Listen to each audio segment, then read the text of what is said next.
It's been a crazy week for Star Wars news. We now know when we will be getting the next Star Wars movies, and we have a pretty good idea of what those movies will be and what movies they will not be. I wanted to take a moment, just do a nice chill video and explain to all of you why I think it's going to be okay. This next phase of Star Wars movies is going to be dope, and this might be just what Star Wars needs.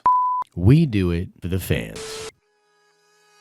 Today's shout out goes to Spider-Man Hulk. Indeed, Aunt May was snapped away. We'll do another nerd card question at the end of this video. What's up, everybody? Happy Star Wars Sunday to you. If you're watching this on Sunday, it also happens to be Mother's Day, so shout out to all the moms, especially the best mom in the world, my mom. Love you, Mom. Now, we've had a crazy week with Star Wars news, rumors, updates, speculation, angry fights, memes. Just a lot of crazy stuff has happened this week. So I wanted to break it down. I wanted to talk to you guys in a more of a casual way like we do here on Star Wars Sundays and tell you why I think all this stuff's going to be actually pretty dang good. Now, I do tend to put things in a positive light, and I know that can be, well, quite frankly, fucking annoying as hell. But honestly, I do think all of this stuff's going to be good. So hear me out, argue about it in the comments if you don't believe me. But honestly, I think that they are actually making some pretty good moves here. It might sting a little bit, it might not be what everybody wants, but I do think this will overall be very good for the brand of Star Wars. Let's start with the 3-year gap after Episode 9 until we get the next Star Wars movie. Now, 3 years is a long time. There's no way around that, and this is actually the least favorite part for me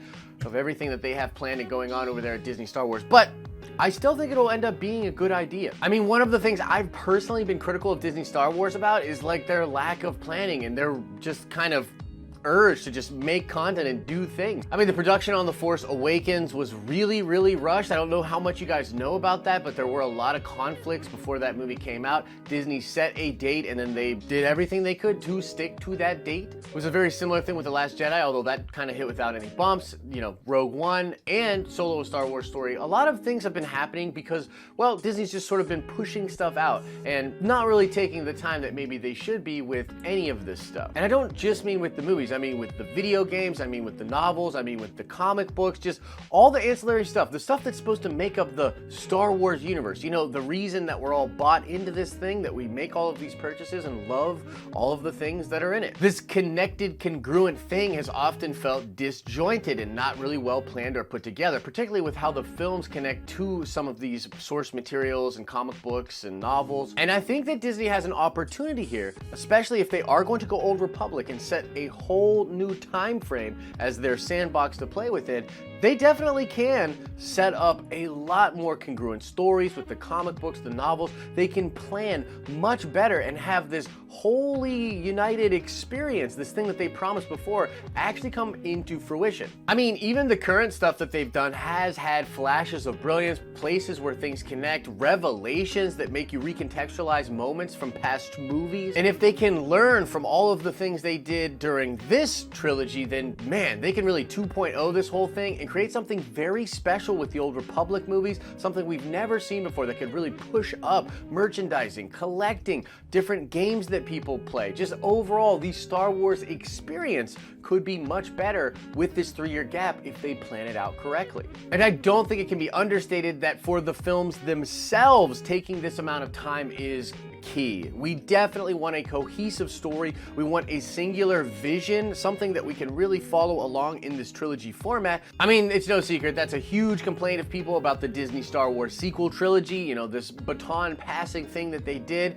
It really left a lot of people unsatisfied and it didn't really create a great structure. Now, we still have to see the Rise of Skywalker to know how it all ties up, but it would be really great to have just something totally created. I mean, they even talked about that with the Rian Johnson trilogy, which, we'll get to that later, but that was an idea they had to have one person have kind of a sole view and control of the story. I mean, in this case, it would be two people, Dan and Dave, but still, like, they would be able to sort of craft the story and then have other directors come in. It would be more cohesive. Now, again, 3 years before Star Wars live action movies. That sucks. There's no way around it. That's going to be sucky. But we do have the Disney Plus stuff. The Mandalorian looks dope. I think it's already greenlit for a second season, so we'll get 2 seasons of that. We might even get an Obi-Wan show on the Disney Plus. There will still be some live action Star Wars done on Disney Plus, which will kind of hold us over, I guess, while we wait for what's hopefully going to be an amazing Old Republic movie in 2022. Okay, next piece of news is that there's only going to be 3 Star Wars movies in the next 6 years after the 3-year break. What that essentially means is in the next 9 years, we will only be getting 3 Star Wars movies in theaters. Now, while I think it's easy to get kind of down about this, because, you know, obviously we all want more Star Wars,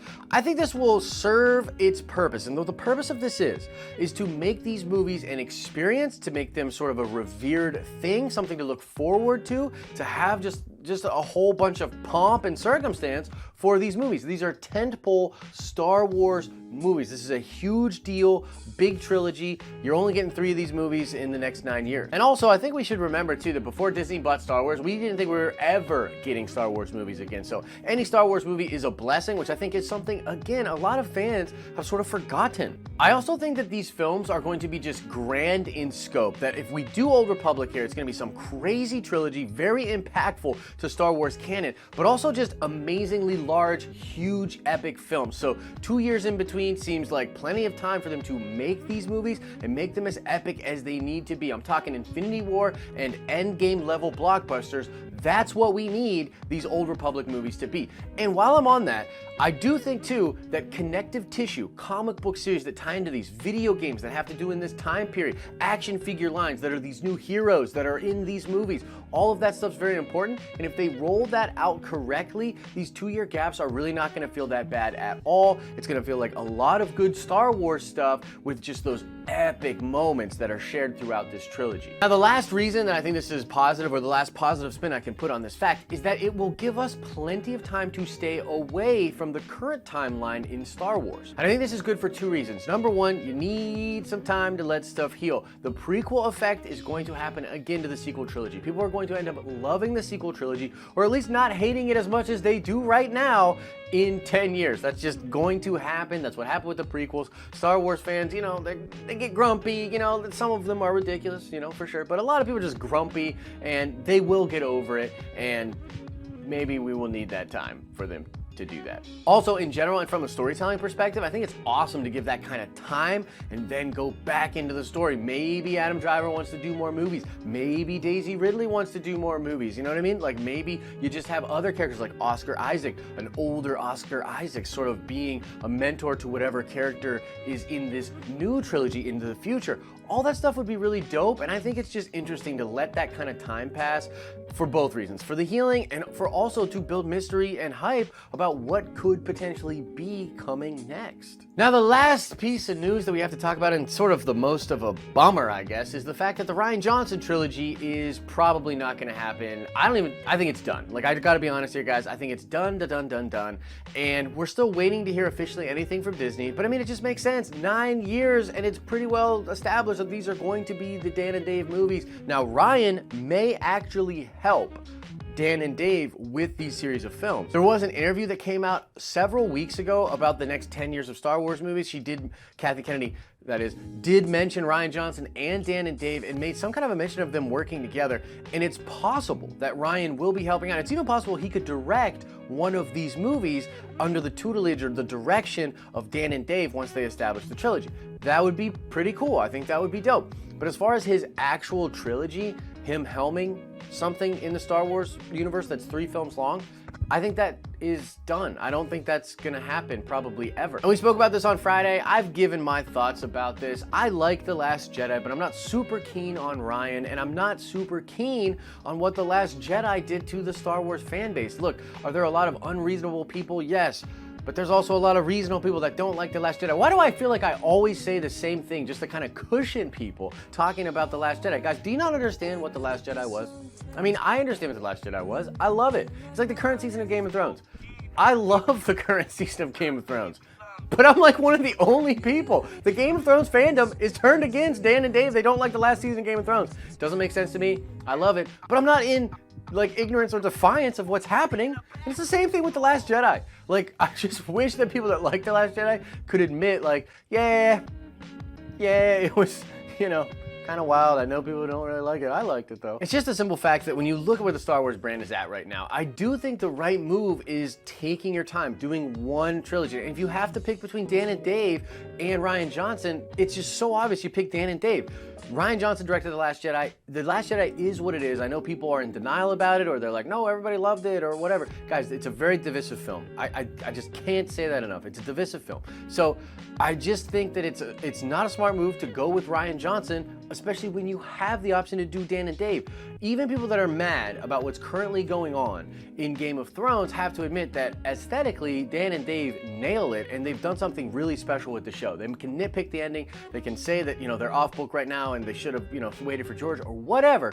But at the end of the day, they've done something incredible. What they could potentially do with Star Wars is mind-blowing to me. I think people just need to think about the positive in this situation. Just be like, yeah, maybe, okay, it sucks that we're not getting the Rian Johnson trilogy, but this Dan and Dave trilogy is going to be dope. It's going to unite the fandom.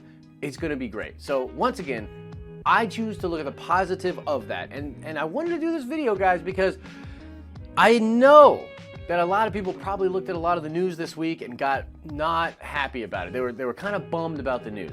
But believe it or not, I truly believe all of these moves are actually the right move. Like, I literally think for the first time in a while, they are doing the right move, which is risky in its own way.